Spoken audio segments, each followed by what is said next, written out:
감사합니다. 나날이 나날이 우리 웨슬리 찬양대가 힘이 세지고 아름다워지고 든든히 세워져 가는 것 같습니다.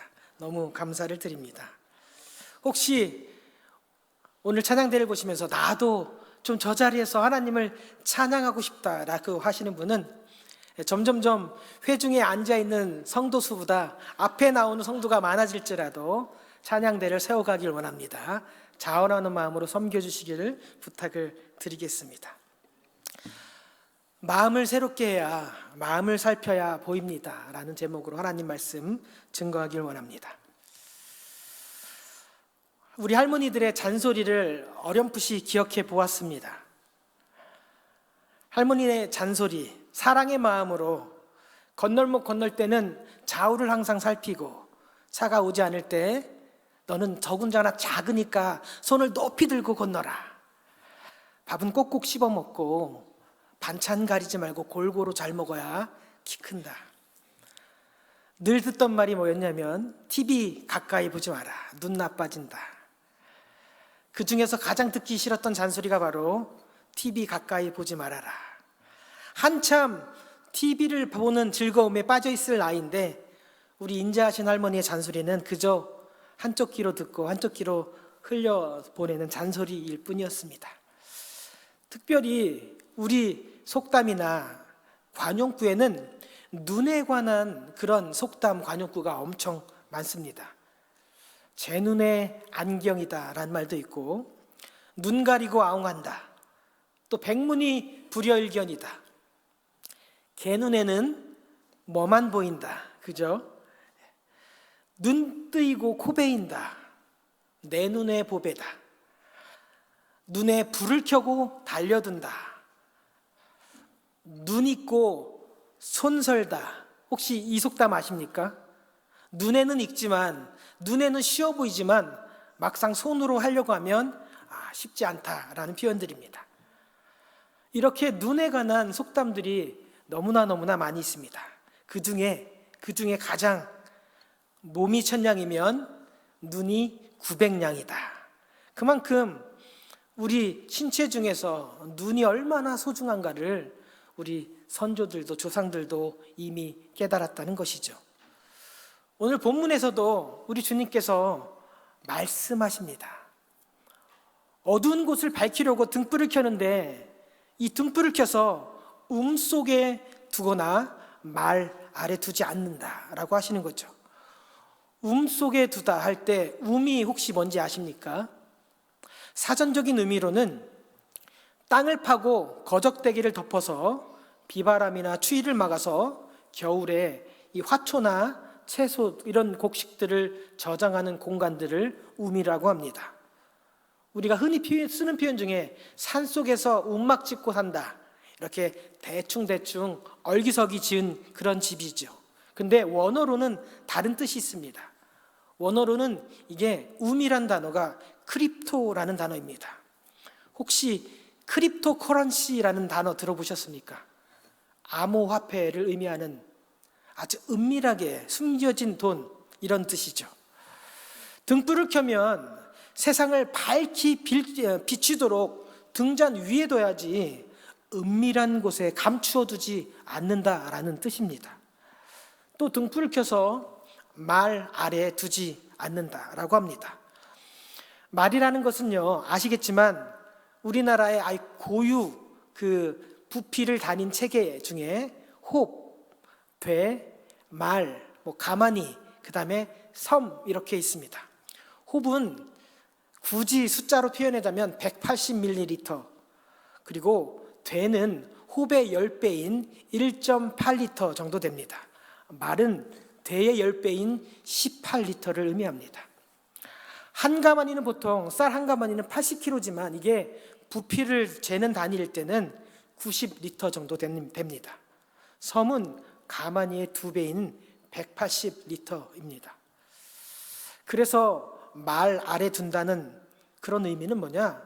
보통 냉면 그릇 있지 않습니까? 스댕 그릇에 그 정도 되는 그릇에 말 아래 둔다라고 생각하시면 될 것 같습니다. 누가 불을 켜서 세상을 밝히지 않고 냉면 그릇으로 덮어두겠습니까? 그러니 우리 주님께서는 등불을 켜면 은밀한 곳에 두는 사람도 없고 등불을 켜서 이 냉면 그릇으로 덮어두는 사람도 없다. 왜냐하면 이 등불을 켜서 33절에 의하면 들어가는 자로 하여금 그 빛을 보게 하기 위함이다 라고 기록하고 있습니다. 그런데 우리가 좀 더 정확하게 세분해서 말하면 우리는 빛을 보지는 않습니다. 빛을 보면 눈이 아플 뿐입니다. 빛을 보게 되면 우리 눈에는 오히려 잔상 효과가 생겨가지고 우리의 눈을 더 흐리게 만들기 때문입니다. 이글거리는 태양을 보면 이 강렬한 태양이 우리의 이 망막을 자극하여서 눈을 감은 뒤에도 태양의 형태가 그대로 우리의 머릿속에, 우리의 눈 속에 잔상이 남아 있어서 그 잔상이 남아있는 동안은 세상을 바라봐도 세상이 흐리게 볼 수밖에 없다는 것이죠. 빛이 강하면 강할수록 그 잔상이 오래 남게 되니, 그래서 태양을 바라볼 때나 아니면 용접하는 사람들은 이 강렬한 그 빛을 직접 맨눈으로 바라보지 않도록 반드시 보호용 안경이나 헬멧을 써야 되는 겁니다. 우리가 실제적으로 보는 것은 그 빛 자체를 보는 것이 아니라 빛이 비추는 사물을 보는 것입니다. 빛이라는 건 입자처럼 돼 있어서 빛이 사물에 부닥치면 이 빛이 여러 방향으로 흩어지게 됩니다. 이것을 산란이라고 합니다. 산란 효과를 통해서 우리가 사물을 통해 이 빛이 산란되면서 저것이 무엇이구나 라고 하면서 사물을 인지할 수 있는 것입니다. 칠흑 같은 깜깜한 새벽에 불이 없다면 우리는 대충 보이는 그런 실루엣, 어렴풋한 형체만 가지고 사물을 인지하게 됩니다. 그래서 장독대가 마치 사람처럼 보일 때가 있고 흔들리는 나뭇가지가 때로는 귀신처럼 보일 때가 있는 것이죠. 그런데 만약 빛이 있는데도 불구하고 우리의 눈이 어둡다면, 우리의 눈이 흐려졌다면 빛이 있어도, 등불이 있어도 사물을 제대로 볼 수가, 인지할 수가 없는 것이죠. 그래서 34절에 보면 내 눈이 성하면 온 몸이 밝을 것이요 만일 내 눈이 나쁘면 내 몸도 어두우리라.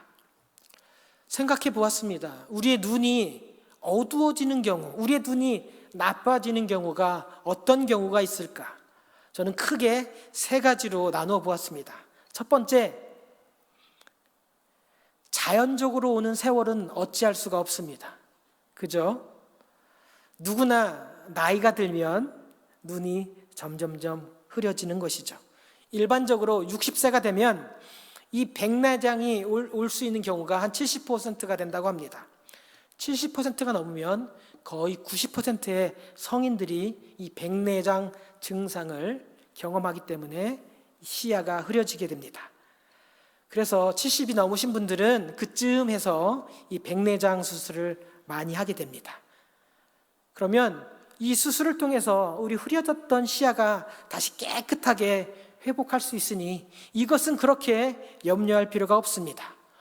두 번째의 경우, 외부의 영향으로 눈이 아주 나빠질 수가 있습니다. 눈을 너무 혹사시키거나 아니면 너무 오랫동안 한 곳을 집중해서 바라보거나 아주 강한 빛에 자주 쬐거나 이물질이 눈에 들어가거나 이렇게 되면 우리의 시력이 저하될 수가 있습니다. 아이들이 셀폰이나 이 게임에 중독이 되면 게임을 하면서 집중하게 되고 그러면 집중하게 되다 보니 눈을 깜빡이지 않습니다. 이 눈은 적당한 수분을 유지해 줘야 되는데 눈을 깜빡이지 않으면 게임에 계속 몰두를 하고 있다 보면 안구 건조증이 올 수 있습니다. 그래서 게임을 할 때는 항상 시간을 정해두고 제한을 두고 게임을 하는 것이 중요합니다. 그렇지만 1시간을 주든 2시간을 주든 3시간을 주든 아이들은 계속해서 더 해달라고 땡깡을 부르게 됩니다. 아이들의 이 애교, 이 앞에 넘어가느냐 안 넘어가느냐, 이것은 아빠들은 대부분 넘어가고 엄마들은 단호하지요. 왜냐하면 요새 젊은 아빠들은 대부분 이 게임의 즐거움, 이 게임의 재미를 알기 때문에 나도 한때 그랬었는 걸 하면서 아이들에게 허락을 해줍니다. 너무 많이 말고 적당히 해주시면 됩니다. 아이들이 이 게임에 중독되지 않도록 지혜롭게 훈련하고 가르치는 것, 이것도 우리 부모에게 맡겨진 사명이며 역할입니다. 세 번째는 욕망으로 인한 잔상 효과입니다. 우리 마음속에 늘 드소리고 있는 악한 마음, 악한 생각들, 육신의 정욕, 안목의 정욕, 그리고 이생의 자랑이라는 욕망 때문에 우리의 마음속에 늘 잔상이 남아서 제대로 바라보지 못하는 경우가 있다는 것이죠. 우리 마음에 그 품고 있는 욕망으로 인해서 이렇게 주일이 되면 한날 한시 한 곳에 모여 예배를 드리고 있지만 여기에 계신 모든 분들이 각각 딴 마음을 품고 이 자리에 앉아 있을 수 있다는 것이죠. 예배를 드리기 위해서 나왔지만 마음에 품고 있는 생각이 거룩한 하나님 앞에 예배자로 서 있는 것이 아니라 사단이 주는 그 육신의 욕망들, 안목의 정욕들에 거기에 갇혀 있다 보면 예배당에 앉아 있어도 입술로는 중얼거리고 있지만 예수님께 집중할 수 없는 것이죠.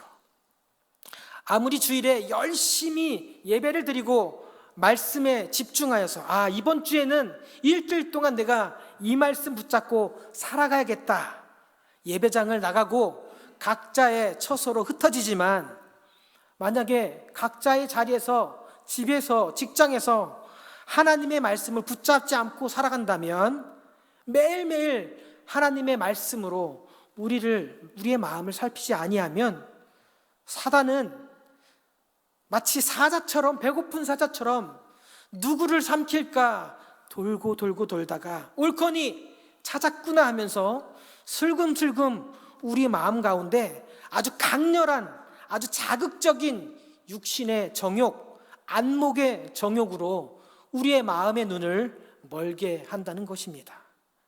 그 자극적이고 강렬한 사단의 유혹의 빛이 우리의 눈과 우리의 마음을 어둡게 만들 수 있다는 겁니다.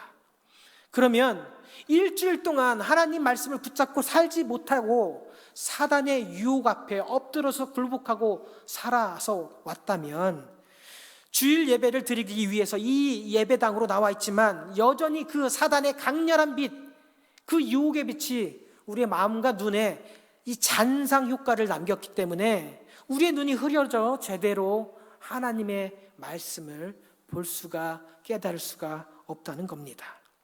그러니 주일에 주님 앞에 나와 전심으로 열심을 다해 하나님을 예배하는 것 너무나 중요합니다.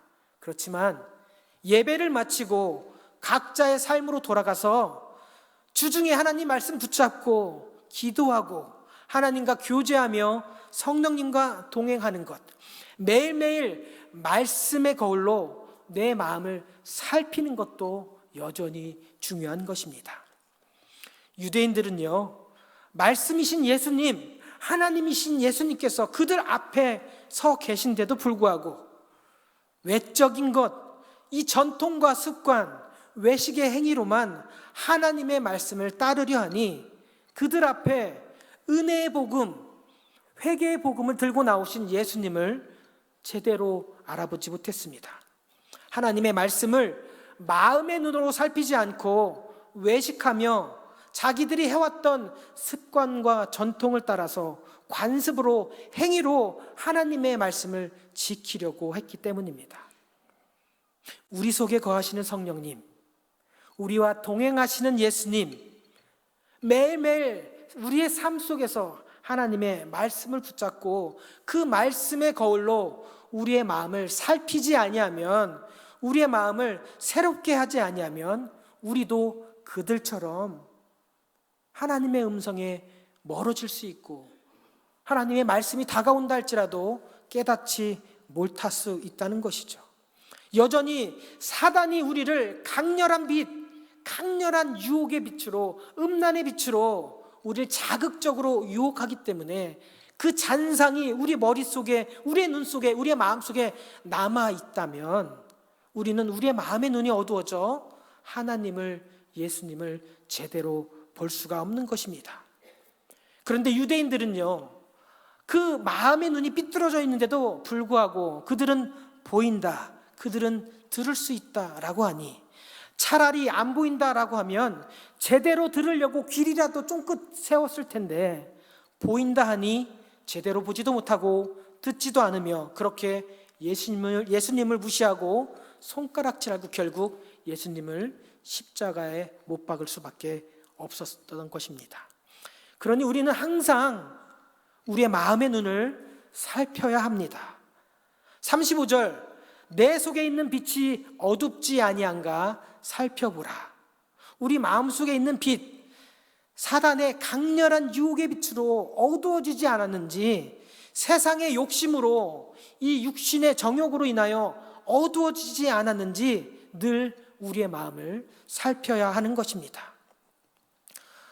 홀로 걷는 어두운 밤길 가운데 만약 나를 향해 환하게 웃는 가로등 불빛이 밝게 빛나고 있다면 얼마나 안전합니까? 얼마나 행복하겠습니까? 많은 사람들로 하여금 밝은 빛을 보고 어두운 세상 가운데 안전하게 다닐 수 있도록 길을 비춰주는 것이 바로 저와 여러분의 역할입니다. 가로등이 제대로 밝게 환히 비치고 있어야 혹시 은큼하고 나쁜 짓을 꾸미려 했던 그 사람도 환히 비추고 있는 가로등 때문에 마음을 고쳐 먹을 수가 있는 것입니다. 그리스도인들은 바로 그렇게 어두운 골목길에 가로등이 되어서 환하게 비춰주는, 내 길만 비추는 것이 아니라 그 길을 오가는 수많은 사람들에게 안전하고 따뜻한 빛을 비춰주는 가로등과 같은 삶을 살아내야 되는 것입니다. 그렇게 하기 위해선 예배 때 마음을 다해, 전심을 다해 하나님을 예배하고, 이 예배를 통해 들었던 하나님의 말씀을 기억하며 각자의 삶으로 흐트러져 매일매일 하나님의 말씀으로 우리의 마음을 살펴야 하는 것입니다. 우리의 마음을 새롭게 해야 되는 것입니다. 그래서 오직 하나님의 말씀으로 매일매일 삶 속에 우리의 마음을 새롭게 함으로 세상을 향해 어두운 골목길을 밝히 비추는 빛의 자녀로, 가로등 같은 삶으로 한 주 동안 살아가시는 저와 여러분 되시길 예수님의 이름으로 축복합니다. 기도하겠습니다. 하나님, 예수일 공동체가 함께 모여 하나님을 예배합니다. 그리고 이 예배 가운데 살아계신 하나님께서 말씀하여 주시고 깨닫게 하여 주시니 감사합니다. 주신 말씀 붙잡고 이제 각자의 자리로 흩어질 것입니다. 각자의 자리에서 세상의 유혹 앞에서 하나님 말씀 붙잡고 말씀의 거울 앞에 내 마음을 매일매일 살피는 웨슬리 공동체가 될 수 있도록 인도하여 주시옵소서. 그래서 복음의 빛으로, 진리의 빛으로 세상을 환히 비추는 어두운 세상 가운데 가로등의 역할, 빛의 자녀로 살아갈 수 있도록 한 주 동안 동행하시고 함께하여 주시옵소서. 감사드리며 예수님의 이름으로 기도하옵나이다. 아멘. 다 같이